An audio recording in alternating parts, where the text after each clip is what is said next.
dito sa nangyayari kay Dr. Love, tagilid talaga siya. No?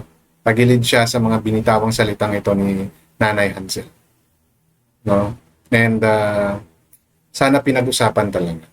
Pinag-hype ba talaga ni Kuya Bal yung issue? Hindi broadcast yun. Sa big channel po isang nag-introduction, hindi lang din.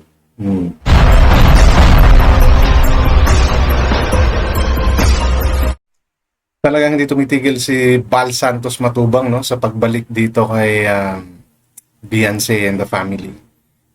Kung matatandaan ninyo, nagkaroon ng meeting sana, no, na hindi naman inatenan nila Beyonce doon sa barangay ng Taysan. And actually kasama nun si Edu, di ba? Pero hindi dumating. Okay? Kasi hindi natin alam kung ano yung reason nung sa kabilang side, di ba? Dahil wala naman tayong narinig. Ang ginawan ko lang doon ng reaction is binigyan ba ng summon or invitation yung pamilya ni Beyonce. But since ayaw nga nila umaten, di sila pumunta, so mas tinaas pa ngayon ni Bal Santos yung kanyang paghihingi, no, ng kasagutan doon sa kanyang mga tanong. Ngayon, yung ang sa barangay, ang alam kong isa sa pag-uusapan nila is yung pagtawag ni Beyonce kay Edu na manyak, no? Which is talagang very wrong yon kahit saan natin tingnan, diba? So ngayon nahihirapan lalo tuloy sila Beyonce, lalo hindi tayo sigurado kung may pruweba siya, kasi kung may pruweba yun, lumabas na yun eh. And now cyber libel naman, no? Na talagang yun yung may agency tayo na mag-take care ng ganong klase ng accusation, no? And ang reklamo niya naman doon is yung pagsasabi rin ni Beyonce sa Rappi Tulfo in Action na lahat ng mga umaalis kay Angels ay sinisiraan daw ng mga vloggers and of course ni BSM, di ba? So, kaya ngayon, yun naman yung isasampa niya against dito kay Beyonce. No? And another part of this content is itong sinasabi, no, na si Dr. Love ang utak ng pagpapa-RTIA ng mga magulang, no, ni Beyonce, at yan ay kumakalat na sa social media dito sa SOCMED, especially dito sa Kalingap community. And nakikitaan naman natin si Dr. Love na medyo may meron siyang mga galawan na medyo makikitaan mo, no, na magdadalawang isip ka sa mga ginagawa niya ngayon. Malimit siya magsabi ngayon na hindi niya alam, wala siyang alam sa ganun, which is very wrong, you know? So yan po yung dalawang issue na lalamanin ng aking content na to. At bago po ako magpatuloy, welcome sa aking channel. Kung bago pa lang po kayo sa aking channel, please don't forget to like, share, and subscribe na rin po and pakihit ng notification bell para maging aware kayo sa aking mga upcoming content. Any comment, suggestion, recommendation, leave it on our comment section. Issue lang po tayo, walang personalan. At lagi po kayo mag-fact check para hindi po kayo mapagsabihang fake news. Okay?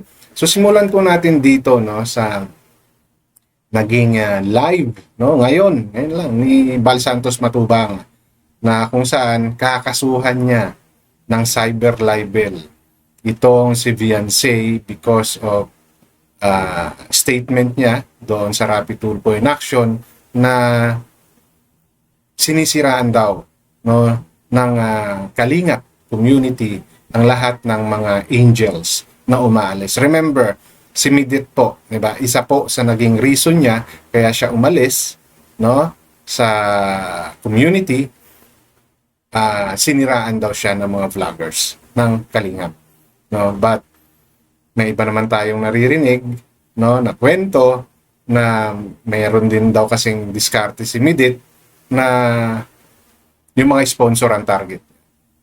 Nakakalungkot lang po, no, na may mga ganitong bagay tayong narinig na pati yung sponsor na ang tanging gusto lang is makatulong, nadadamay, no? And well, siguro may mga sponsor din na they are trying to control the beneficiaries, no? Pero I hope wag magtuloy-tuloy yung ganito kasi nagiging kakumpetensya na si sponsor ngayon eh. Ganun yung lumalabas, no? Sa mga naririnig kong issue na to. Sa umpisa, okay si sponsor, bandang huli, nagiging kakumpetensya na ni beneficiary doon sa vlogger, no? And actually, hindi lang naman dito sa Kalingap nangyayari yan. Sa lahat ng mga may community. Meron talagang mga beneficiaries or vlogger mismo, no, na tinatarget ang mga sponsor. No? Kalakaran. Makikita po eh, no? And sana hindi maabuso yung mga sponsor. Kasi kung titingnan natin, actually, kung papansinin nyo ng takbuhan ng mga ganitong may mga community, isa sa bumubuhay at talagang may malaking ambag is yung mga sponsor na yan. No? Siyempre, yung mga viewers hindi mawawala yan. But, kasi si sponsors is immediate support si sponsor. No? Unlike yung sa mga revenue, it take months. Diba? It takes months para bago mo makuha. Unlike si sponsor, anytime. No? Magparimit lang siya, mag-Gcash lang siya, makakatulong ka agad. No? Pero sana wag maabuso ng mga vloggers and even the beneficiaries. And same thing din naman sa sponsor. No? Wag kayong masyadong maging devoted, no, or fanatic sa inyong mga beneficiaries. Okay lang yan kung talaga nakikita nyo kailangan ng tulong. But still set boundaries. Paano ko lang po yan? Remind ko lang. Kasi yan po yung napapansin ko ngayon eh. Ang dami po talaga ngayong mga vloggers and beneficiaries na once they establish communication sa sponsors, no, sila na yung kumakausap. Wala namang problema doon. Okay yun eh. Diba? At least directly communicating kayo doon sa beneficiary na gusto nyo tulungan. Okay po yun. But wag nyo pong sanang alisin pa rin na because of the vloggers, diba? Nakilala nyo yan. And kayo namang mga vloggers, tayo namang mga vloggers, wag naman nating abusuhin yung generosity ng mga sponsors. As much as possible, be transparent and pakita ninyo na you're not doing anything doon sa mga pinapadala. No? Okay, so umpisahan po natin dito kay Dr. Lab. Ang lupit kasi nitong kay Dr. Lab, doon sa mga lumalabas na mga screenshots, no? So allow me to share some of that screenshots. So ilan lang po, yan, yung nakikita nyo po, ilan lang po yan, no? Sa mga sinabi raw nitong si Bien na they suspect na nanay ito ni Beyonce, si Nanay Hansel. No? Ilan lang po ito sa mga screenshots or mga sinabi sa isa sa mga live din. Na ang pinaka nakatawag ng pansin ay yung pagsasabi ni Nanay Hansel na kaya sila nakapunta ng RTA dahil sinulsulan sila ni Dr. Lab. No? Yun po yung naging ang buong pangyayari noon. Parang ang lumalabas si Dr. Lab, no, ang nag-impluwensya at nagpursige na magpa-rapid tulpo. 'Di ba? Kaya nadidiin ngayon si Dr. Lab. And si Dr. Lab ngayon nakikita natin sa mga galawan, sa mga live niya na malimit siya magsabing wala siyang alam, no? Hindi niya alam kung yung mga nangyayari, pagpapabarangay, hindi niya raw alam. So, ang reading ng iba ngayon, dumidistansya si Dr. Lab sa pamilya Batalero and is leaning towards, no, returning sa Kalingap. Yun yung reading ng mga ibang vloggers and ibang commentors na para sa akin, if ever gagawin ni Dr. Lab yan, mas lalo siyang masisira. No? Pagka naisipan niyang bumalik sa Kalingap, sirang-sira po talaga siya pag ginawa niya. Masisira siya sa parehong community. No? Masisira siya sa grupo ng Team Guapa at masisira lalo siya sa kay Kalingap Rab at saka sa buong Kalingap community. Tanggapin man siya ni Kalingap Rab at saka ni Bal Santos, malabo pa rin po na siya ay tanggapin ng Kalingap community because of what he did. Diba? Malaking po yun. So, sana, no? Sana, kaya lang kasi, mahirap eh. Diba? Kasi maraming nagpapatunay na yung Ben is si Nanay Hansel. No? And marami pa siyang mga sinabi na talagang it seems, no, laglagan na katulad ng sinasabi ng karamihan. Na parang, ano na to, wala na. Hindi na nagkakaigihan si Dr. Love at yung pamilya ni Beyonce because of what the mother, no, posted or chatted doon sa ilang mga live stream. No? So, I hope maayos ni Dr. Love at magkaayos sila. And sabi nga nila, eto na, lumalabas na yung totoo. So, kung ano man yung totoo, okay lang na lumabas yung totoo para sa akin din. No? Para magkaalaman. Okay? Dahil kung hindi, patuloy na magkakaroon ng issue yan. So, dito sa nangyayari kay Dr. Love, tagilid talaga siya. No? Tagilid siya sa mga binitawang salitang ito ni Nanay Hansel. No? And sana pinag-usapan talaga. Pinag-usapan muna talaga nila sa hindi na uwi sa social media. Nagtataka nga ako bakit panay ang punta sa mga live stream ni Nanay Hansel. Why not use the channel of Beyonce? Diba? Nag-create pa kayo ng channel. Hindi nyo na mababawi yun. May channel na si Beyonce, tumatak na sa isip ng tao yun. Why not use it? No? Rather than going to other live stream. Diba? Katulad ng sinabi ko, be practical. Ginagamit namin kayo for us to have content. Then, use your own channel, use your own situation, diba? Para pagkakitaan nyo rin. Diba? Ano na tayo? Aminin natin yung totoo. May source of income ba kayo? Pinipigilan kayo ng mga sponsor nyo? Hanggang kailan? Diba? Yung sa akin lang, think of longer effects sa inyo. This is one of those. So why not use it in your advantage rather than using others to gain from what you are saying? Diba? Yun yung sa akin. So I hope nga gamitin na nila Beyonce yung channel. Oo, magkakaroon ng issue, mas lalaki yung issue. Hindi mawawala yun. But at least, di ba? You gain from what's happening from you. Wala na kayong magagawa. Hindi nyo na mababago yung nangyari na. So, make the most out of it na lang ang gawin. Okay? And now, dito naman kay Bal Santos Matubang. No? Nag-live. Ngayon lang. And ito yung part ng kanyang live. Na siya ay magpapa-cyber libel. So, allow me to play that portion ng video. Yung kanyang paliwanag. May mga umalis na po na siniraan po natin. Kasi palaisipan sa akin. Palaisipan, sino yung binanggit mo yung sina umalis sa kalina, siniraan namin. Wala ko matandaan po kasi. So gusto kong maliwanagan nalaman natin kung sino yung binabanggit ng siniraan po natin. Pinagpatay ko doon. Kasi, sabi naman, Okay. Maniniwala ba kayo na hindi alam ni Dr. Love, ni Dr. Love ni Bal Santos? Kuya Bal. No? Imposible naman yan. Hindi mo alam. No? No, sige. Let's assume na hindi mo alam. Diba? Pero may mga tao sa paligid mo na imposibleng hindi nababanggit sa'yo. Ha? Si July Paunil lang, si Bopil. Ang daming mga tropa mong malapit sa iyo, Kuya Bal. Ikaw talaga. Kaya napagsasabihan si Kuya Bal ng ibang mga vloggers na nagki-create, no, ng issue. Nagki-create siya ng issue para pag-usapan at pag-usapan din siya. So pagka napag-uusapan ka, of course, pinupuntahan ka ng viewers. Diba? Nagiging curious sa iyo yung mga tao.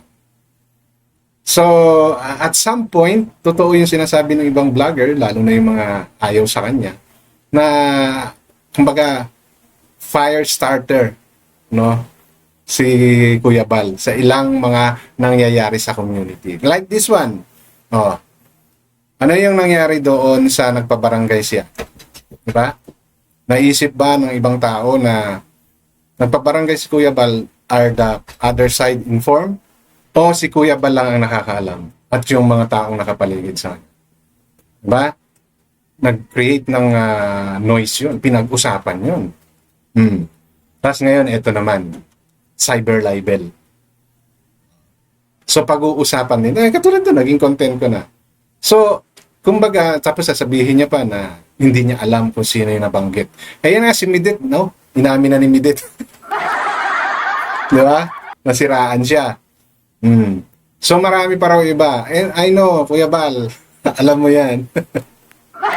Although maybe hindi first hand na ikaw yung nakakaalam, maaaring kinuwento sa'yo, sinabi sa'yo, but kumbaga may idea ka. Diba? So, yung, kasi totoo naman, pwede naman talaga magpasa cyber libel si Kuya Bal. No? Kasi kung meron siyang mga alam din, diba? At may ebidensya pa siyang mapapakita, why not? And in this case, talagang may sinabi si Beyonce. No? So, pwede niya talagang erase sa accusation yun. No? Pero bakit niya ba talaga ginagawa? Part of it, siyempre, para pag-usapan. No? I do believe on some issues are being created by Kuya Bal. No? Para nga naman may pag-usapan, ganun naman talaga sa social media. No? Kaya kayo na yung mag-evaluate kung ano ba talaga yung mga sinasabing totoo ni Bal Santos. I'm not against anyone. Inuulit ko po, nagbibigay lang po ako ng opinion ko. Dito, katulad nito, sinabi ni Kuya Bal na magpapa-cyber libel siya. Diba? He's hyping again another issue na nabanggit kasi nila Beyonce. Diba? Nag-accuse si Beyonce and may patunay ba siya? Diba? So, si Kuya Bal, pinalalabas niya out of curiosity and they are not doing that. No, yun yung pagkakaalam niya. That's why gusto niya ngayon ipatawag si Beyonce in a different venue naman. Kasi nga, inignore yung barangay. Diba? Kasi sa barangay naman talaga, pag-aayusin lang yan. Pagka hindi sila nagkaayos, i-endorse ng barangay yan sa higher authority na. Ganun lang yun. Since inignore nila Beyonce, that's why nag-come up si Kuya Bal into doing this cyber libel thing. So, tingnan natin kung aatin nga si Beyonce and the family kasi nga medyo iba na yun cyber libel na yun no? And hina-hype ba talaga ni Kuya Bal yung issue? Hindi broadcast yun. Sa big channel, isang anti-tribulation, yung ginamit. Na lahat na po ng mga umalis na beneficiary ay sinisirahan ng ginamit. Sino-sino sila? Yung mga umalis po na sinisirahan po natin. So, yun yung question ngayon ni Kuya Bal. No? And meron naman talagang siyang point to ask those questions. Diba? Kasi nga, nagsabi ka, may binitawang kang salita. So, you should back up it with evidence. So, yun naman yung gustong linawin ni Kuya Bal. Siyempre, damay ang Kalingap Diba? Kalingap community yun. And is part of their content is helping those Kalingap angel. Ngayon, siyempre, makakasira sa reputasyon ng Kalingap yun. Dahil ito yung ginagawa nila, ito yung tulong na ginagawa nila, tapos mag-accuse kayo ng ganun. So, yung mga prospective beneficiaries nila magdadalawang isip. Di ba? That's why he really needs to clear those issues. But as he do that, di ba, hindi maaalis talaga yung mga sinabi ko kanina. Hyping the issues para pag-usapan. And kapag pinag-uusapan yan, we know what's effect it has to our revenue. It have to our revenue.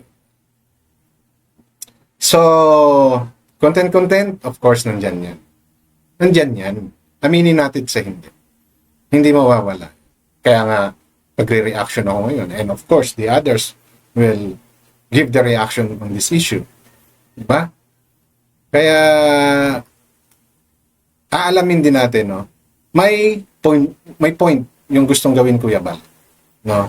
Kasi kasiraan nga yun sa community. Kasiraan yun sa kanyang ginawang community. At sa buong mundo. Narinig ng buong mundo, napanood ng buong mundo, yung mga sinabi ni Beyonce. So, paninirang puri talaga. Okay? So, ang sa akin lang, let's not focus on the issue na nire-raise ng katulad ni Kuya Bal. No, be mindful ng mga sinasabi niya. Okay? Hindi ko sinasabing lahat biro, hindi ko sinasabing lahat seryoso. So we need to analyze it. Okay? Tulad ng sinasabi ko, yung sinabi ni Viancy is talagang paninirang puri yun. Diba? Saying na lahat ng umaalis ay sinisiraan nila. Diba? So sino-sino yon? Okay? Sabihin na natin si Midit, Mamin. Si Erica, bukod sa kanila, sino pa? Na mga umalis na. Si Rina kasi ngayon may nababalita ako, magpapatulpo na rin. So, they need to show proof on those. Diba? Now, kung wala, mahihirapan sila ngayon kay Bal Santos. Kasi mayroon siyang reason kung bakit niya ginagawa. Okay? So, yun lang po yung gusto kong i-share sa content ko na to. And always po, matuto kayong mag-fact check para hindi po kayo mapagsabihan fake news. Hanggang dito na lamang. Maraming salamat.